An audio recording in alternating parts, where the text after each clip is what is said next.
41 ദിവസം നീണ്ടുനിന്ന ജയിൽവാസത്തിന് ശേഷം തന്ത്രി കണ്ഠരര് രാജീവർക്ക് ജാമ്യം ലഭിച്ചിരിക്കുകയാണ്.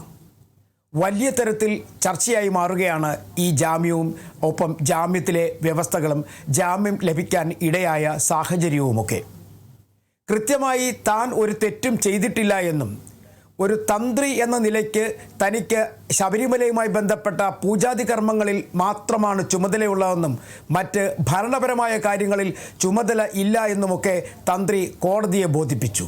കോടതി അതേപടി അംഗീകരിക്കുകയും ചെയ്തു. പക്ഷേ SITക്ക് എവിടെയാണ് തെറ്റുപറ്റിയത് എങ്ങനെയാണ്?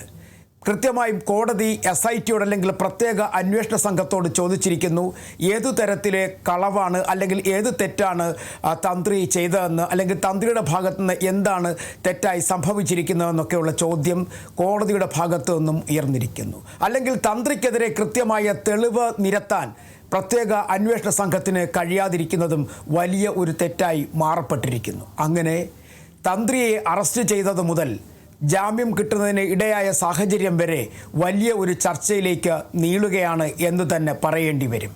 കാരണം ഈ വിഷയം ഇപ്പോൾ കോൺഗ്രസും ഒപ്പം BJPയും എല്ലാം ഏറ്റുപിടിച്ചിരിക്കുകയാണ്. തന്ത്രിയെ ഒരു കാര്യവുമില്ലാതെ അറസ്റ്റ് ചെയ്തു, റിമാൻഡിലാക്കി എന്നൊക്കെയാണ് ഇരു രാഷ്ട്രീയ പാർട്ടികളും ഇപ്പോൾ വാദിക്കുന്നത്. അതുതന്നെയാണ് തന്ത്രിയും പറയുന്നത്. പക്ഷേ പ്രത്യേക അന്വേഷണ സംഘത്തിന് കൃത്യമായ ഒരു കാര്യവും കോടതിക്ക് മുന്നിൽ ഇതുവരെയായും തന്ത്രിക്കെതിരെ നിരത്താൻ കഴിഞ്ഞില്ല എന്നുള്ളതാണ് ഏറ്റവും വലിയ തമാശ എന്ന് പറയുമ്പോൾ അറസ്റ്റ് ചെയ്യാൻ ഇടയായ സാഹചര്യം ഉണ്ണികൃഷ്ണൻ പോറ്റിയുമായി തന്ത്രിക്കുള്ള ബന്ധം, ഉണ്ണികൃഷ്ണൻ പോറ്റിയെ ശബരിമലയിലേക്ക് എത്തിച്ചത് തന്ത്രിയാണെന്നും അതുവഴി ഉണ്ണികൃഷ്ണൻ പോറ്റിയും തന്ത്രിയുമായി ചില സാമ്പത്തിക ഇടപാടുകൾ നടത്തിയെന്നും ആ ഇടപാടുകൾ വലിയ തരത്തിൽ ധനാപഹരണത്തിനുൾപ്പെടെയുള്ള വഴിവെച്ചുമെന്നൊക്കെയായിരുന്നു കണ്ടെത്തൽ. പക്ഷേ അതിനെ ഒന്നും തന്നെ സാധൂകരിക്കുന്ന തരത്തിലുള്ള രേഖകൾ നിരത്തുവാൻ പ്രത്യേക അന്വേഷണ സംഘത്തിന് കഴിഞ്ഞില്ല. മാത്രവുമല്ല, തന്ത്രി ഇതിനെയെല്ലാം ഖണ്ഡിച്ചുകൊണ്ട് കൃത്യമായി കോടതിക്ക് മുന്നിൽ വാദിക്കുകയും ചെയ്തു. അതായത് തന്ത്രി പറയുന്നത് ഉണ്ണികൃഷ്ണൻ പോറ്റി ശബരിമലയിൽ കാരണക്കാരൻ അദ്ദേഹത്തിൻ്റെ അച്ഛൻ നേരത്തെ ശബരിമലയിൽ ജോലി ചെയ്തിട്ടുണ്ട്, മറ്റൊരു ബന്ധു ശബരിമലയിൽ ഗാർഡായി ജോലി നോക്കിയിട്ടുണ്ട്. ഇത്തരത്തിൽ ചില ബന്ധങ്ങൾ ശബരിമലയുമായി ഉണ്ണികൃഷ്ണൻ പോറ്റിക്ക് ഉണ്ടായിരുന്നു. ആ സാഹചര്യങ്ങളിലൂടെയാണ് ഉണ്ണികൃഷ്ണൻ പോറ്റി ശബരിമലയിൽ എത്തിയത്, പരികർമ്മിയായി മാറിയത്. അപ്പോൾ കൃത്യമായി പറഞ്ഞാൽ പ്രത്യേക അന്വേഷണ സംഘം തന്ത്രിക്കെതിരെ കുറ്റം ചുമത്തിയപ്പോൾ ഒരു കുറ്റം മാത്രമാണ് പ്രധാനമായും കണ്ടെത്താൻ ശ്രമിച്ചത്. അത് തന്ത്രിയും ഉണ്ണികൃഷ്ണൻ പോറ്റിയും തമ്മിലുള്ള ബന്ധം. അതിനപ്പുറത്തേക്ക് മറ്റൊന്നിലേക്കും എത്തിച്ചേരാൻ കഴിഞ്ഞില്ല. ആ ബന്ധത്തെ പോലും കൃത്യമായി ഖണ്ഡിക്കുവാൻ തന്ത്രിക്ക് കഴിഞ്ഞിരിക്കുന്നു. ഇതിൽ നിന്ന് മനസ്സിലാകുന്ന ഒരു പ്രധാനപ്പെട്ട കാര്യം, തന്ത്രി തന്നെ പറയുന്നു തനിക്ക് എതിരെ ഉണ്ടായ ചില വിദ്വേഷങ്ങൾ, അതായത് ശബരിമലയിലെ സ്ത്രീ പ്രവേശനവുമായി ബന്ധപ്പെട്ട സർക്കാരിനുണ്ടായിരുന്ന അല്ലെങ്കിൽ സർക്കാരിനെതിരെ എടുത്ത ചില നിലപാടുകൾ, അല്ലെങ്കിൽ ശബരിമല സംരക്ഷണ സമിതിക്ക് വേണ്ടി എടുത്ത അനുകൂലമായ നിലപാടുകൾ, അതൊക്കെ തന്നെ തനിക്ക് വിനയായി മാറി. അതിൻ്റെ ശത്രുതയാണ് തൻ്റെ അറസ്റ്റിലേക്ക് നീങ്ങുന്നതെന്നായിരുന്നു തന്ത്രി കോടതിയിൽ വാദിച്ചത്, അല്ലെങ്കിൽ കോടതിക്ക് മുന്നിൽ അറിയിച്ചത്. പക്ഷേ അതെല്ലാം മുഖവിലേക്ക് എടുക്കപ്പെട്ടിരിക്കുന്നു എന്ന് വേണമെങ്കിൽ നമുക്ക് പറയാൻ കഴിയും. പക്ഷേ ഇപ്പോഴും ഒരു കാര്യം വ്യക്തമാണ്, പ്രത്യേക അന്വേഷണ സംഘത്തിന് ഈ കേസുമായി ബന്ധപ്പെട്ട കൃത്യമായ ഒരു വഴിയിലേക്ക് എത്തിച്ചേരാൻ കഴിയുന്നില്ല. തൊണ്ടി മുതൽ കണ്ടെത്താൻ കഴിയുന്നില്ല. നഷ്ടപ്പെട്ട സ്വർണത്തിൻ്റെ അളവ് കണ്ടെത്താൻ കഴിയുന്നില്ല. ഇതിന് പിന്നിൽ പ്രധാനപ്പെട്ട കക്ഷികൾ ആരൊക്കെയാണെന്ന് കണ്ടെത്താൻ കഴിയുന്നില്ല. സ്വർണം എങ്ങനെ അവിടെ നഷ്ടമായി എന്ന് കണ്ടെത്താൻ കഴിയുന്നില്ല.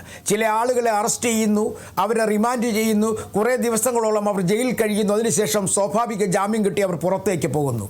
അതിനപ്പുറത്തേക്ക് കൃത്യമായൊരു റിപ്പോർട്ട് തയ്യാറാക്കാൻ ഇതുവരെയായും പ്രത്യേക അന്വേഷണ സംഘത്തിന് കഴിയുന്നില്ല എന്നാണ് രാഷ്ട്രീയ പാർട്ടികളുടെ ഏറ്റവും വലിയ ആരോപണം. BJPയും കോൺഗ്രസുമെല്ലാം അത്തരത്തിലുള്ള ആരോപണങ്ങൾ ഉന്നയിച്ച് മുന്നോട്ട് പോകുന്നു. ഇതിനിടയിലാണ് തന്ത്രിക്ക് ജാമ്യം ലഭിക്കുന്നത്. ഒപ്പം ഈ ശബരിമലയുമായി ബന്ധപ്പെട്ട് അറസ്റ്റിലായ തിരുവിതാംകൂർ ദേവസ്വം ബോർഡിലെ ഉദ്യോഗസ്ഥന്മാർക്കും മുൻ പ്രസിഡന്റിനുമൊക്കെ ജാമ്യം ലഭിച്ചുകൊണ്ടേയിരിക്കുന്നു. എല്ലാം സ്വാഭാവിക ജാമ്യങ്ങൾ. ഇവിടെ എവിടെയാണ് പ്രത്യേക അന്വേഷണ സംഘത്തിന് തെറ്റുപറ്റിയിരിക്കുന്നത്? എന്തെങ്കിലും വ്യക്തിവൈരാഗ്യം തീർക്കുന്നതിന് വേണ്ടിയാണോ ഇത്തരത്തിലുള്ള ചില നീക്കങ്ങൾ തന്ത്രിക്കെതിരെ നടത്തിയത്? ഇതൊക്കെ ചോദ്യമായി തന്നെ നിലനിൽക്കുകയാണ്. പ്രത്യേക അന്വേഷണ സംഘം ഓരോ ദിവസവും ഓരോരുത്തരെ ചോദ്യം ചെയ്യുന്നുണ്ട്. ചിലരിൽ നിന്നും വ്യക്തമായി മൊഴി രേഖപ്പെടുത്തുന്നുണ്ട്. ഇപ്പോൾ ജാമ്യത്തിൽ കഴിയുന്ന ഉണ്ണികൃഷ്ണൻ പോറ്റിയെ നിരവധി പ്രാവശ്യമാണ് പ്രത്യേക അന്വേഷണ സംഘത്തിൻ്റെ ഉദ്യോഗസ്ഥന്മാർ ജയിലിൽ വെച്ചും അല്ലാതെയുമൊക്കെ ചോദ്യം ചെയ്തത്, കസ്റ്റഡിയിൽ വാങ്ങി ചോദ്യം ചെയ്ത്. എന്നിട്ടും കൂടുതലായി ഒന്നും കിട്ടിയില്ലേ? തന്ത്രിക്കെതിരെ ഉണ്ടായിരുന്ന തെളിവുകളെന്ന് പറയുന്നത് കൃത്യമായി കോടതിക്ക് മുന്നിൽ സമർപ്പിക്കാൻ എന്തുകൊണ്ട് പ്രത്യേക അന്വേഷണ സംഘത്തിന് കഴിയുന്നില്ല? ഇത്തരം ചോദ്യങ്ങളാണ് കോൺഗ്രസ് ഉൾപ്പെടെയുള്ള രാഷ്ട്രീയ പാർട്ടികൾ ഉയർത്തിക്കൊണ്ടിരിക്കുന്നത്. ഇനി വരും ദിവസങ്ങളിലും ഇതേ ചോദ്യങ്ങൾ ഉയരും എന്നുള്ളത് ഉറപ്പാണ്. ഇപ്പോൾ തന്ത്രിയെ സംരക്ഷിക്കുക എന്ന തരത്തിലേക്ക് രാഷ്ട്രീയ പാർട്ടികൾ മാറി ചിന്തിച്ചു തുടങ്ങിയിരിക്കുന്നു. അല്ലെങ്കിൽ അത്തരത്തിൽ അവർ വലിയ തരത്തിൽ ചർച്ചകൾ ഉയർത്തിക്കഴിഞ്ഞിരിക്കുന്നു. അങ്ങനെയാണെന്നുണ്ടെങ്കിൽ വരും ദിവസങ്ങളിൽ ഇനി തെരഞ്ഞെടുപ്പ് ദിവസങ്ങളിലേക്ക് പോകുമ്പോൾ വീണ്ടും ശബരിമല വിഷയം കുറച്ചുകൂടി ആളിക്കത്തിക്കാൻ തന്നെയായിരിക്കും ഈ രാഷ്ട്രീയ പാർട്ടികൾ ലക്ഷ്യമിടുക.